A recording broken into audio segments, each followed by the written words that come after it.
പിന്നെ ഇതിൻ്റെ അകത്ത് അവസാനം L3 അടുത്ത പാർട്ടിലേക്കുള്ള L3 എന്നും പറഞ്ഞിട്ടുള്ളൊരു ഹിൻഡ് ഇട്ടിട്ടുണ്ട്. ആ ഹിൻഡ് ഇട്ടേക്കുന്നത് ആ L3 ബിഗിനിങ് അങ്ങനെ എന്തോ ആണ് എഴുതി വെച്ചങ്ങനെ. എനിക്കത് ക്ലിയറായിട്ട് ഓർമ്മ വരുന്നില്ല. അങ്ങനെ എന്തോ ആണ് എഴുതി വെച്ചാണ്. ബട്ട് അതിൻ്റെ ടൈറ്റിൽ അങ്ങനെ ആയിരിക്കില്ല. ഫസ്റ്റിൻ്റെ ടൈറ്റിൽ ലൂസിഫർ എന്നായിരുന്നു. ലൂസിഫർ സ്വർഗത്തിൽ നിന്നും പുറന്തള്ളപ്പെട്ട മാലാക എന്നുള്ള രീതിയിൽ ആയിരുന്നു അത് വന്നായിരുന്നു. രണ്ടാമത്തത് എമ്പുരാൻ എന്നായിരുന്നു, വേറൊരു ഡിഫറെൻറ്റ് നെയിമായിരുന്നു. മൂന്നാമത്തതിൻ്റെ പേര് അസ്രായേൽ എന്നായിരിക്കും, മരണത്തിൻ്റെ മാലാക. ഇത് പറയാനായിട്ടുള്ള കാരണമുണ്ട്. കാരണം ഈ എല്ലാ പടങ്ങളും എഴുതി കാണിക്കുന്നത് ഒരു L വച്ചിട്ടാണ്. എന്നുവെച്ചാൽ ലൂസിഫറിൻ്റെ ആണെങ്കിൽ L സ്റ്റാർട്ട് ചെയ്തിട്ട് L എഴുതിയിട്ട് ലൂസിഫർ എന്നായിരുന്നു എഴുതി കാണിച്ചുകൊണ്ടിരുന്നത്. അത് L തലതിരിച്ചാണെന്ന് എഴുതിയായിരുന്നത്. പിന്നെ എമ്പുരാനിൽ L2 എന്നാക്കിയിട്ട് പിന്നെ മീൻസ് ഇതൊക്കെ എഴുതി കാണിക്കുന്നത് നിങ്ങൾ കണ്ടില്ലേ, മീൻസ് അതിൻ്റെ ടൈറ്റിൽസ് എല്ലാം കണ്ടിട്ടില്ലേ, Lൽ നിന്നാണ് എല്ലാം പോകുന്നത്. മോഹൻലാലിൻ്റെ Lൽ നിന്ന് മോഹൻലാൽ വരുന്നു, ടൈറ്റിൽ Lൽ നിന്ന് വരുന്നു, അങ്ങനെ എല്ലാം Lൽ നിന്നായിരുന്നു വരുന്നത്. ഈ അസ്രായേലിൻ്റെ ഇത് അടുത്തതും വരുന്ന L3 വരുന്നത് L എഴുതി കാണിച്ച് കഴിഞ്ഞിട്ട് L ഇങ്ങോട്ട് പോകും, അസ്രായേൽ ഇങ്ങോട്ട് വരും. അങ്ങനെയാണ് ഇത് എഴുതാൻ പോകുന്നത്, അസ്രായേൽ. പിന്നെ ഇതിന് വേണ്ടിയിട്ട് ലൂസിഫർ ഇറക്കി കഴിഞ്ഞ് കഴിഞ്ഞപ്പോൾ ലൂസിഫറിൽ അവർ ഒരു സോങ് ഇട്ടിട്ടുണ്ടായിരുന്നു, എമ്പുരാനി എന്നും പറഞ്ഞിട്ടൊരു സോങ് ഇട്ടിട്ടുണ്ടായിരുന്നു. ആ എമ്പുരാനാണ് സെക്കൻഡ് പാർട്ടിനിട്ട ടൈറ്റിൽ. സെക്കൻഡ് പാർട്ടിൽ എമ്പുരാനിൽ ലാസ്റ്റ് ഈ പുള്ളി അതിൻ്റെ എൻഡ് ക്രെഡിറ്റ്സിൽ കുറച്ച് ഷോർട്സ് തരുന്നുണ്ടെന്ന് പറഞ്ഞല്ലോ, കുറച്ച് അടുത്ത പാർട്ടിലേക്കുള്ള കുറച്ച് ന്യൂസ് പേപ്പർ ബിറ്റ്സ് ഇടുന്നു പറഞ്ഞല്ലോ. ആ സംഭവം അത് ഇട്ടേക്കുന്ന സമയത്തുള്ള സോങ് അസ്രായേൽ എന്നും പറഞ്ഞിട്ടുള്ള സോങ്ങാണ്, മരണത്തിൻ്റെ മാലാക എന്നുള്ള പേരപ്പെടുന്ന. പുള്ളിക്ക് ഞാൻ ബാക്കി പറഞ്ഞു കഴിഞ്ഞാൽ ഇത് കഥ പുറത്തേക്ക് പറയുന്നത് പോലെയാവും, അതൊരു സ്പോയിലറായി മാറുമെന്നുള്ളതുകൊണ്ട് എനിക്ക് ഇത്രയേ പറയാൻ പറ്റുള്ളൂ. തേർഡ് പാർട്ടിൻ്റെ പേര് ടൈറ്റിൽ അസ്രായേൽ എന്നുള്ളതാണ്. മുകളിൽ എനിക്ക് പടത്തിനെക്കുറിച്ച് പറയാൻ പറ്റില്ല, കാരണം പടം നല്ല കിടുക്കൻ പടമാണ്, നല്ല രീതിയിൽ എടുത്തു വെച്ചിട്ടുണ്ട്. ഞാൻ പറഞ്ഞല്ലോ കുറേയൊക്കെ ആ പടം കണ്ടു കഴിഞ്ഞാൽ നമുക്കൊരു ഇംഗ്ലീഷ് പടം കാണുന്ന ഫീലൊക്കെ ഉണ്ട്. അതിൻ്റെ മോനെ നല്ല ഗ്രാൻഡ് ഫീലൊക്കെ കിട്ടുന്ന സാധനമൊക്കെ ഉണ്ട്. പിന്നെ കുറേ ടീമുകൾ, ഒരുത്തനിന്ന് മോഹൻലാലിന് ഡയലോഗില്ല, 4 ഡയലോഗൊക്കെ പറയിച്ചു.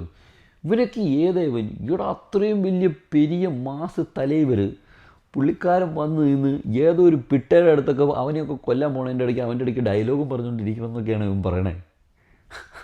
അതിലൊന്നും ഡയലോഗൊന്നും പറഞ്ഞ അവൻ്റെ അടുത്തൊന്നും സംസാരിക്കേണ്ട കാര്യമില്ല. ഇവനാണ് ഏറ്റവും വലിയ ടീം, ഇതിൻ്റെ മെയിൻ ലീഡറാണ് പുള്ളിക്കാരൻ വന്നിട്ട് ഇവൻ്റെ ഈ മൂട്ടകളുടെ അടുത്തൊക്കെ വന്ന് നിന്നിട്ട് ഡയലോഗൊക്കെ അടിച്ച് കഥയും പറഞ്ഞിട്ട് കുറേ ഡയലോഗ് അടിച്ചുകൊണ്ടിരിക്കുന്ന കാര്യമൊന്നുമില്ല. പുള്ളി വന്നു, പരിപാടി കഴിഞ്ഞു, പുള്ളിയുടെ വഴിക്ക് പോയി, അത്രേ ഉള്ളൂ. അതിന് മുകളിലുള്ള കഥ പറച്ചിലൊന്നും കാര്യമില്ല.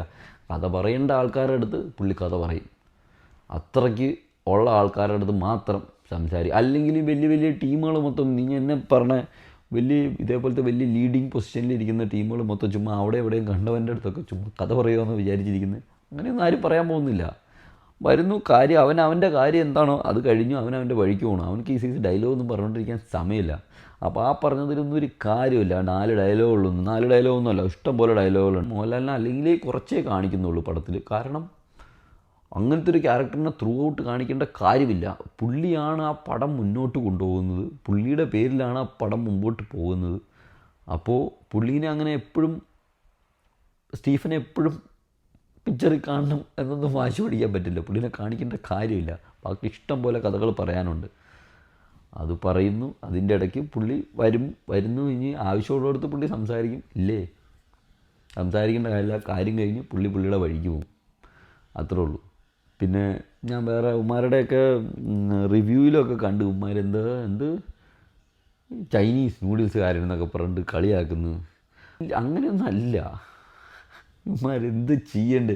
നിങ്ങൾ ഈ റിവ്യൂസൊക്കെ കേട്ടിട്ട് പടം കാണാതിരിക്കുന്ന ആൾക്കാരാണെന്നുണ്ടെങ്കിൽ, പിന്നെ ഫാൻസ് അവത് മറ്റേ ആളുടെ ഫാൻസ് ആൾക്കാരാണ്, അങ്ങനെയൊന്നും പടം കാണാതിരിക്കേണ്ട കാര്യമൊന്നുമില്ല. ഇത് നമ്മുടെ നാട്ടിലിറങ്ങിയ നമ്മുടെ പടമാണ്, നമ്മൾ പോയി ആഘോഷമായിട്ട് കാണുക. പിന്നെ ഇത് പൃഥ്വിരാജ് പറഞ്ഞില്ലായിരുന്നു, പൃഥ്വിരാജിന് അടുത്ത പടം എന്ന് പറഞ്ഞു കഴിഞ്ഞാൽ ഇപ്പം നമ്മൾ കണ്ട സ്കെയിലിലുള്ള പടമല്ല അടുത്തത് ഇച്ചിരിയോടെ ഗ്രാൻഡായിട്ടുള്ള പടമാണ്. ചിലപ്പോൾ ആ പടത്തിൽ കേരളത്തിൻ്റെ രാഷ്ട്രീയ സാധനങ്ങൾ ഒരുപാട് കാണിക്കണമെന്നും കൂടെ ഇല്ല. അപ്പോൾ ആ പടം പിടിക്കാൻ ചിലപ്പോൾ പുള്ളിക്ക് ഹ്യൂജ് ബഡ്ജറ്റ് വേണം. ഹ്യൂജ് ബഡ്ജറ്റ് ഉണ്ടെങ്കിൽ ഹോളിവുഡിൽ നിന്നാണെങ്കിൽ പോലും പുള്ളിക്ക് അതിൻ്റെ അകത്ത് ആക്ട് ചെയ്യിക്കാം. ആ പടത്തിന് അത്ര റീച്ച് കൂടുക, അങ്ങനെയൊക്കെ ചെയ്യാൻ പറ്റുന്ന സംഭവമാണ്. അപ്പോൾ അതിന് വേണ്ടിയിട്ടാണ് പുള്ളി പറഞ്ഞത് അടുത്ത പടം അതിലും കിടിലമായിരിക്കും. പുള്ളി അത് പിന്നെ ഇതേപോലെ ഇഷ്യൂസ്, അതായത് ഈ പറഞ്ഞ പോലെ ഭയങ്കര വലിയ കഥ 3 മണിക്കൂറിലേക്ക് ഒതുക്കുമ്പോൾ ഉണ്ടാകുന്ന ഇഷ്യൂ അത് ചിലപ്പോൾ കാണും. കാരണം ഈ കഥയുടെ സ്റ്റോറിയുടെ ഒരു ബാക്കിങ് കണ്ടിട്ട് എനിക്ക് അങ്ങനെയാണ് ഫീൽ ചെയ്യുന്നത്. കാരണം രണ്ടിലും ഭയങ്കര വലിയ കഥയായിരുന്നു. ഈ കഥ മൊത്തം ചുരുക്കിയിട്ടാണ് ഇവർ സെറ്റ് ചെയ്യാൻ ശ്രമിച്ചത്. അപ്പോൾ അതിൻ്റേതായിട്ടുള്ളൊരു ചെറിയ ഇഷ്യൂ കാണും. അത് സിനിമയായിട്ട് ഇറക്കുമ്പോൾ അങ്ങനെയേ ഇറക്കാൻ പറ്റുള്ളൂ. അത് അല്ലെങ്കിൽ ഞാൻ പറഞ്ഞതുപോലെ 3 സീസണുള്ള സീരീസ് ആയിട്ട് ഇറക്കണമായിരുന്നു. സീരീസ് ആയിട്ട് ഇറക്കിയായിരുന്നെങ്കിൽ ഈ പറഞ്ഞ രീതിയിൽ കാര്യം നടന്നേനെ. ഈ പറഞ്ഞ പോലെ ഇവർക്ക് എല്ലാ കഥകളും പറഞ്ഞ് നല്ല നീട്ടി നല്ല സെറ്റായിട്ട് എടുത്തു വയ്ക്കാറ്. പക്ഷേ ഇത് 3 മണിക്കൂറിൽ ഒതുക്കുമ്പോൾ ഉണ്ടാകുന്ന ആ ഒരു ഇഷ്യൂ ആണ് ഇതിൻ്റെ അകത്തുള്ളത്. ഇതൊക്കെയാണ് എനിക്ക് ഫീൽ ചെയ്തേക്കുന്നത്. നിങ്ങൾ കണ്ടവരാരെങ്കിലും ഉണ്ടെങ്കിൽ നിങ്ങൾക്ക് എന്തെങ്കിലും ഇതിന് മുകളിൽ എന്തെങ്കിലും പറയുകയാണെന്നുണ്ടെങ്കിൽ പറയാം, ഇല്ലെങ്കിൽ നോ പ്രോബ്ലം. നിങ്ങൾക്ക് പടം കണ്ടവർക്ക് പടം കണ്ടതിൽ ഉള്ള അഭിപ്രായം രേഖപ്പെടുത്താം. പിന്നെ ഞാൻ പറഞ്ഞതിൽ എന്തെങ്കിലും പ്രശ്നമുണ്ടോ, നിങ്ങൾക്ക് എന്തെങ്കിലും ഇഷ്യൂസ് ഫീൽ ചെയ്യുന്നുണ്ടോ, ഞാൻ പറഞ്ഞത് മോശമായിപ്പോയി, മീൻസ് അത് അങ്ങനെയല്ല ഇങ്ങനെയാണ് എന്നൊക്കെ തോന്നുന്നുണ്ടോ? Come on, comment box is for you guys. Comment it.